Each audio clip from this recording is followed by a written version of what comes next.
আইডিএফের সামরিক স্থাপনা লক্ষ্য করে ইরানের ক্ষেপণাস্ত্র হামলা, সংঘাত বন্ধে তেহরানে প্রতিনিধি পাঠাচ্ছেন ট্রাম্প। ইরানে অর্থ সংকটে বাংলাদেশিরা, নিষেধাজ্ঞার কারণে পাঠানো যাচ্ছে না টাকা। আমদানি রপ্তানিতে এখনো প্রভাব নেই, জানালেন অর্থ উপদেষ্টা।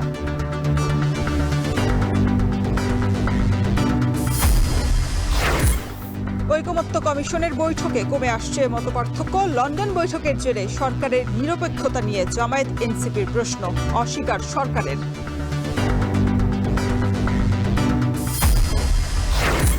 শেয়ার বাজারে টাকা আত্মসাতের অভিযোগে এবার সাকিবের বিরুদ্ধে দুদকের মামলা। টিউলিপের ফ্ল্যাট নেওয়ার মামলায় রাজুকের 9 কর্মকর্তাকে তলব